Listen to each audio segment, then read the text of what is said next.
A map of British poetry by Andrew Motion. Programme 2, Heartlands. As we come into the 20th century, the roads leading to heartlands become more crowded. But far from being a distraction, this sense of heaped-up human occupation helps to define the scene and its value. Listen to Cotswold Ways by Ivor Gurney, which is read here by IAIN GLEN. One comes across the strangest things in walks.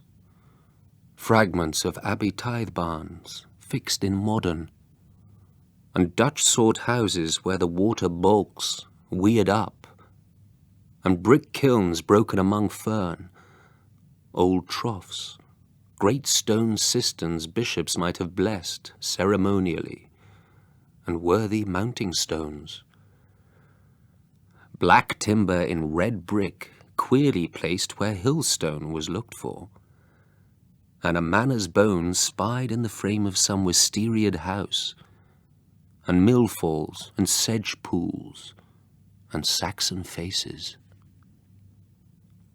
Stream sources happened upon in unlikely places, and Roman-looking hills of small degree, and the surprise of dignity of poplars at a road end, or the white Cotswold scars, or sheets spread white against the hazel tree. Strange the large difference of up Cotswold ways.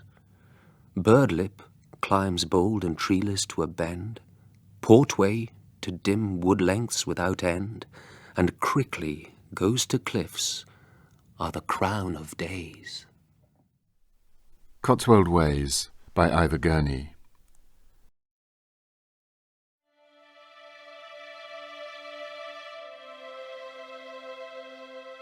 A map of British poetry by Andrew Motion.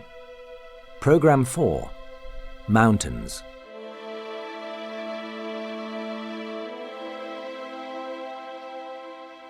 For the last part of today's programme, I want to climb down from the peaks, out of the death zone. After all, for many of us, high ground means a hill, not an alp, and in England, at any rate, real mountains are a rarity. Perhaps this helps to explain why so many English poets feel nervous or pretend bored when they get above a few hundred feet. Keats certainly did on Ben Nevis. And what about those two famous early 20th century hill poets, A.E. Housman and Ivor Gurney? First, IAIN GLEN reading Ivor Gurney's High Hills. The high hills have a bitterness now they are not known, and memory is poor enough consolation for the soul hopeless gone. Up in the air, there, beech tangles wildly in the wind. That I can imagine. But the speed, the swiftness, walking into clarity, like last year's Bryony, are gone.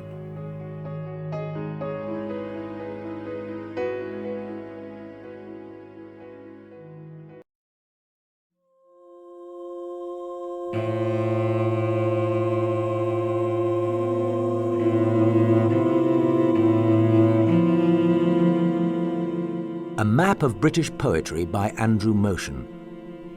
Programme 12, Off the Map.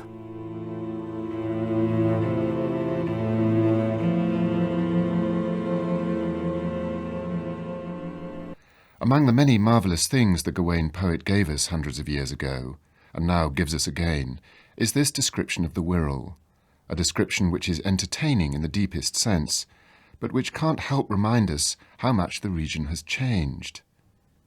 There's nothing to say the Wirral won't provoke great poetry again one day, or that Milton Keynes might not inspire some poet of the future in much the same way that Wordsworth was inspired by the Lake District. But as we say this, we have reluctantly to admit that places once mapped in poems are disappearing all the time. They become lost places.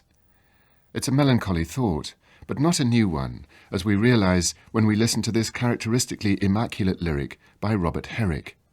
To Meadows, read by IAIN GLEN. Ye have been fresh and green, ye have been filled with flowers, and ye the walks have been where maids have spent their hours, You have beheld how they with wicker arks did come to kiss and bear away the richer cowslips home. You have heard them sweetly sing, and seen them in a round, each virgin like a spring with honeysuckles crowned. But now we see none here, whose silvery feet did tread, and with dishevelled hair adorned this smoother mead. Like unthrifts, having spent your stock and needy grown, you are left here to lament your poor estates alone. Two Meadows, read by IAIN GLEN.